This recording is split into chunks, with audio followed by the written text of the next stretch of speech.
In this video, I am aboard a Volkswagen Transporter, heading to the unit to get the Vectra back, thanks to a very kind HubNutter called Stuart. It's a bit foggy this morning here in paradise, but I'll take that over thunderstorms. Though there could be thunderstorms later, but at least the Vectra has a full complement of windows. So yeah, we shall continue travelling. I shall see you at the unit shortly. And here we are at the unit. So thanks Stuart for the lift. Clearly there's been a certain amount of flooding going on in my absence. Fortunately I prepared for that and lifted everything that might actually have some value off the ground. Blimey, the water has come in again. Oh yeah, a good old puddle over here. Did manage to leave an axle stand in it. That's not very wise, don't want rusty axle stands. Hopefully everything else is okay. The gearbox down here. I don't think the water has come quite this far. Hopefully everything will be alright. Yeah, I need to try and have some sort of objective to my visit today. Ultimately the objective is to take the Vectra home. We've got some plans for Ellie this weekend, so we will be back to get Ellie out. Don't worry old girl, we're going to have some fun as well. But I think I probably need to start having a look at the Yugo because I doubt very much I'm going to get it going because we can't release a steering lock, but that might be something to look into, whether I can actually encourage the key to actually release on it, because it will make a huge difference if we can actually steer the thing. And I might see if we can get this engine turning, yeah, primarily just make it move more, because the brakes are all very sticky. It really does need freeing off a bit, so probably jack up the rears, maybe get the wheel off so I can give the hammer tap, the old love tap to the drums, get those spinning a bit more, and see what's going on at the front end as well. That seems like a noble aim for a day, so we'll start there. But first I may have a cup of tea, so let's get settled in. Tea. Now with 40% more tea capacity thanks to these new larger white HubNut mugs that you can find for sale at hubnut.org. We also sell these stickers if you want. I bought these stickers just for my own cars, but then other people said they wanted them as well, so we've got those available. We've got I Love Tuck stickers available. What we haven't got available is these stickers, but that's okay. We have also got, while I'm in promo mode, these stickers, as well as t-shirts and all sorts, but I'm wearing a Trekker t-shirt today, and you can't buy these at my website. I'm sure Todd would sell you one from his home in New Zealand though. He is a bit of a Trekker nut. I have to be a bit careful because I took a seal out of this to wash it yesterday, and it hasn't been put back in. Because I forgot to mention that. So my tea is leaking everywhere, but it's fine. I have tea, that is the most important thing. Right, I think pumping the tyres up might be a good idea. I'm wondering where my electric inflator is. It was in the back of the Delica. I'm pretty sure I took it out of the Delica. But which vehicle did I put it in? I'm willing to bet it's the GSA, because the GSA isn't here. I'm not having a fat lot of joy here. I apologise for differences in sound. I'm not using the microphone. So I've got the cobalt bit in. I'll try and drill this out. Thank you to the person who donated me these cordless drills, by the way. It was some time ago now. Back when I was still living elsewhere, and very useful they are proving to be. This car has been horribly butchered. Someone has tried smashing their way in here before. I'll try and show you down here. Look, you can see where the plastic has just been smashed off, and I suspect a lot of violence has been exerted upon this poor steering column. So I don't feel too bad about taking a rather heavy drill to it. So with cobalt bits, heavy and slow is the way apparently. I fear there's an awful lot of brute force and ignorance that's been used on this car. I can see someone's tried levering this off. You can see where someone's caused damage here to the wheel, just trying to force the issue. I can feel screws on the back, so I'm going to see if I can undo the screws, because it's a horn pad, so that's how you press the horn. I don't think you're going to be able to lever that off, so I'm going to see if I can unscrew it and get in that way, because I'll get a bit more working space if I can get the steering wheel off. There we go. With all the screws undone, rather than just trying to lever the sodding thing off, we have managed to get in. It's a big nut, it looks like it's been peened in a few places to stop it coming undone. Go and find a socket to get that undone. I'm going to harbour a guess at 22mm. Let's see how we do. 24mm it turned out to be. Let's try and get my breaker bar in. There we go. That didn't take too much loosening, did it? I might do that a bit tighter when it goes back on. Steering wheel off is the next plan. Right, let's try and get you mounted up.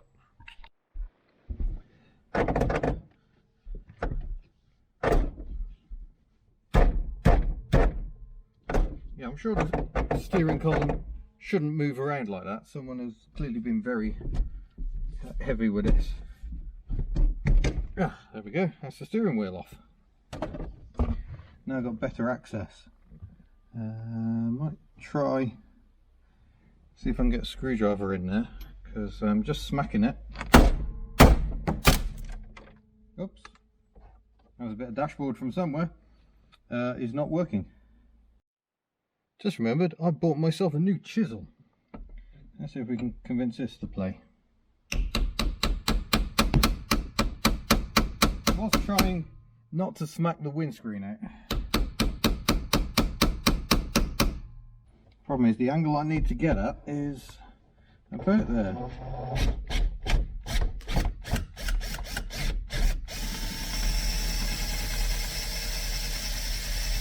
I just noticed I got variable intermittent. That's a bit fancy. Not unusual on former communist country cars. Not that Yugoslavia was fully communist, but it certainly wasn't. I think they prefer to think of it as socialist.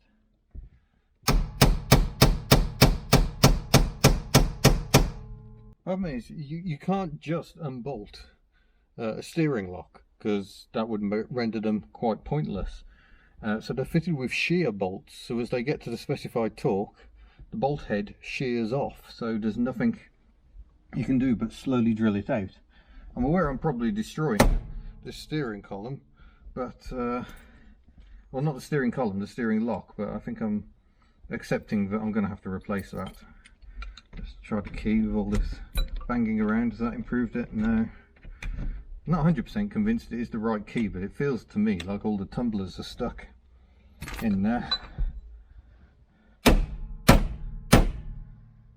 Nah, that sign is still very, very tight. I shall keep drilling and come back to you later. Oh, well, I'm sorry about that. You missed a moment of climax. I just broke it off. But you can see there is the lock plunger in there, so that locks into a slot on the column to stop the steering going around. But that means that we should be able to steer the car now. And so that's the steering wheel, not want to go back on. Just because it's a spline shaft, I think.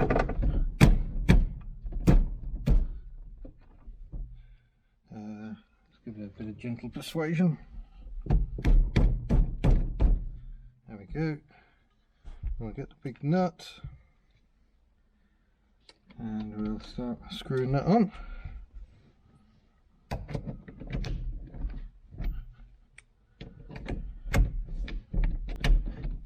But this makes a massive difference, because getting it off the trailer, the steering wasn't in a straight line. That was getting quite difficult.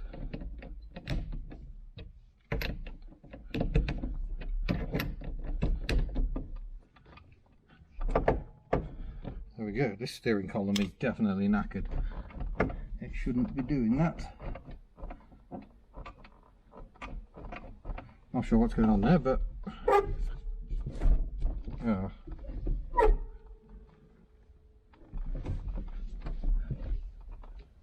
Why is that still not working?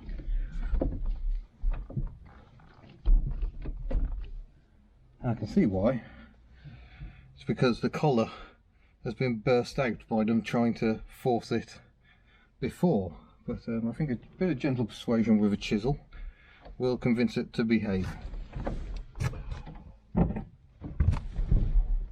Gentle persuasion, he said. Illuminate myself a bit. No, not there. Now I can't see what I'm trying to hit. I'll show you. I'll just show you. Just pull you off. So yeah, the damage we're looking at. See here, because I've been trying to force the column, this inner piece is sticking out too far and it's catching on the opening. So I'm just going to try and knock that back and hopefully restore steering. Have I done enough? Ooh. Yes. Nope. I'm still catching on that end. Bit of momentum. There we go. So we have actually got some form of steering. It's not perfect, but for what we need, which is the ability to load this car onto a transporter, that is or trailer, that is good enough. Brilliant. Let's try and get some air in these tyres as well. I found my manual foot pump, so I might be in for a hot day. It is scorching again. I don't know why. It just seems to be really muggy and humid every time I come down the unit at the moment. Oh, gosh. Oh. More thunderstorms due later. Could be exciting. But there we go. I guess that counts as the first bit of work on the Yugo Sana. It's a fairly destructive bit of work, but we have steering again, so that's good. I think I'll see if I can find somewhere to safely jack up on the rear. Probably not the sill, because that has holes in it. And we'll see if we can get the brakes spinning a bit more freely. Right, manoeuvrability continues with rear brakes, which are oh, actually that's with the handbrake on, because I was just loosening the nuts. Although I made the mistake of not there we go, not loosening the wheel nuts first time round, and I found that even with a handbrake on, this wheel was going around quite merrily, but now it doesn't want to go around at all. It was going around a bit at least, so I'm going to take the wheel off and we'll give the drum a few love taps and see if we can't improve matters, because yeah, it's quite useful to have brakes that allow the vehicle to roll, especially if we are going to transport it. It's not very fair on the transport company if you have a car which doesn't really move. It can be a bit of a struggle. As I remember from my all too brief period doing vehicle transport myself many years ago with an LDV 400. I'm not entirely sure what I was thinking, but it seemed like a good idea at the time, and I can confirm it is not easy money, so fair play to anyone who works in vehicle transport.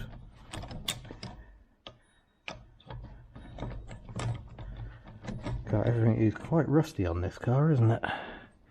Jeepers. By the way, I had some City Rover news the other day. Front struts have been reconditioned. A new rear strut is going to be fitted. So hopefully Han Solo will return to the road at some point. I think I'm going to have to get the hammer out just to get the wheel off. It's bonded to the hub. Love tap baby.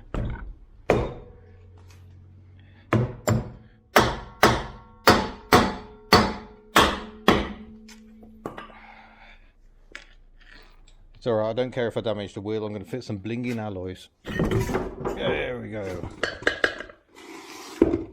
By the way, this car still appears to be on its original Tiger tyres, made in Yugoslavia.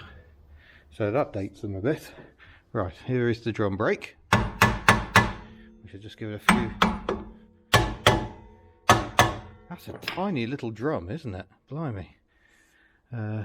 We shall put some bolts back in, I think, and we'll try and use those as a lever. I'll go and get a suitable crowbar and we'll see how we're doing. I really wish I got the tripod today. That wasn't very clever of me. Oh dear. Yeah, fuel filler neck is not looking too pretty. Oh well, there's going to be issues everywhere. Yeah, was it about give me a big enough lever? Oh dear, that's even less moving than it was. Putting the handbrake on, oh, might not have been a very good idea. Let's just check that lever is moving on the back there. Oh, that's very seized. I don't fancy my chances of getting this drum off. The state of that there. I'm assuming both have to come out. Cheapers. This car is going to be a game of hidden horrors, which I guess comes as no surprise really. You don't want to hit drums too hard because they can and will just completely knacker up. Alright, I shall keep going. Well, I don't fancy my chances there of getting these undone, and indeed I could feel this 12-sided socket slipping immediately, so I stopped work.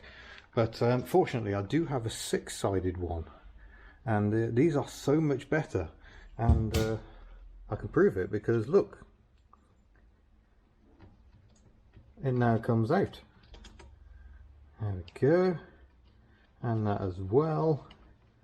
We'll take the wheel studs back out again, or wheel bolts, and we'll see if we can get the drum off. I might have to see if there's some adjustment on the back, but I imagine the adjusters are well seized, so we'll see how this goes. Well, I'm not getting very far here. I've tried disconnecting the handbrake cable because that would help make sure the drums are definitely loose, but there's a pin, an R-clip has seized in there. So now it's occurred to me that no, that can't be the case. I was wondering if the hub nut held the drum on, but that can't be the case, can it? So no, we'll cancel that plan because I can see the hole around there. It's obviously designed to slide over this edge, so we'll keep trying to clean that up a bit, I think. And yeah, I might have to give up on this job. Right, so I've got the wheel back on, and we've kind of got some rolling going back on, he says. It's getting slightly better. I'm just going to work it back and forth and try and get it over that hump and try and get this wheel spinning a bit more merrily. It's definitely spinning better than it was, but it does still take two hands, and I can't use two hands because I'm busy. Well, not busy, I just haven't got a tripod, so I'm having to hold the camera. But yeah, we'll see if we can free it off a bit. Seems a lot of work for not very much success. Typical HubNut. I've actually moved the Yugo, not least to get it out of this bloody stinking wet hole down here. But I thought I'd pull the brake off on this side. Here is the hatchback waiting to be fitted. Probably have to do that before we transport it. But the brake seems a fair bit freer this side, so that's something at least. It's not quite so rotten either. There's still a fair bit of mud, but I think the sill this side is all right. Bit of cleaning up to do on the wheel arch. Right, I'll get this wheel back on. We've even got the wheel trim on this side. You haven't really seen the wheel trims. They're not fitted on the passenger side.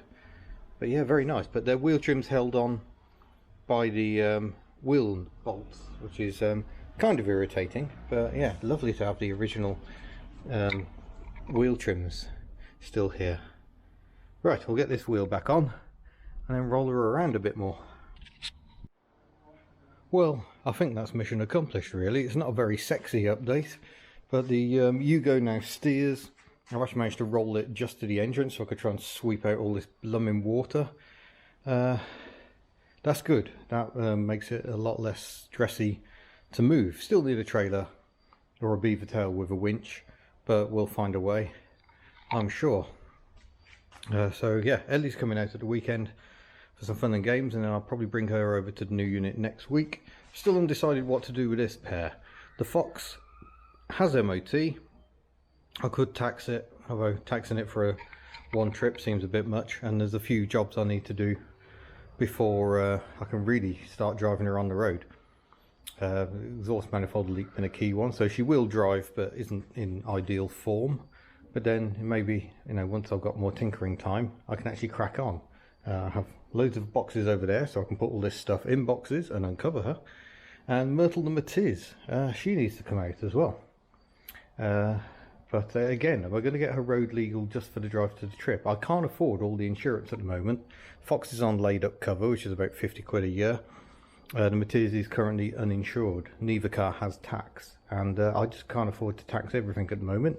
Although the direct debit option does make life easier. It means, like, effectively, if I wanted to, I could tax them for a month. But yeah, I'm too hot, so I'm going to jump in. Vixella the Vectra.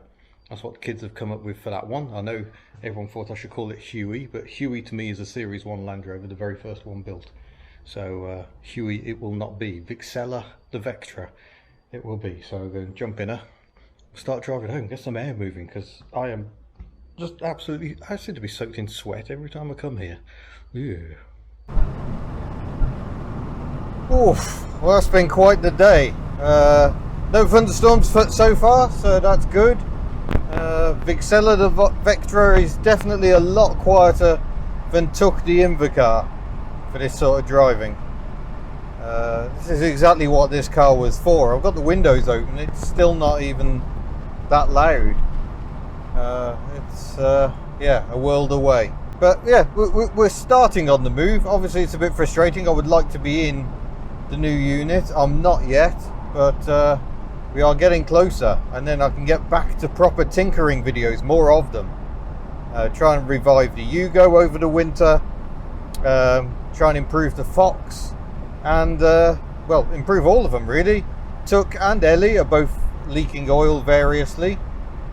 Tuk more so than Ellie. So yeah, plenty to be keeping me busy. And on Friday this week, I'm heading to a garage so they can sort out the exhaust and laugh at me on this very car I'm in at the moment. Hopefully it won't sound quite so flatulent. So I should say, thank you very much for watching.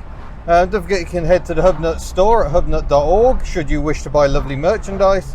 You can support us via patreon.com/hubnut. If that's your bag, you can join a channel membership. Look for the link in the description below. And yeah, otherwise, if you like videos, that's good. If you share videos, that's good. You don't have to spend money to support HubNut, but I really do appreciate all of your support. It's what makes this so rewarding. So thank you very much. Look forward to seeing you in a future video. Farewell.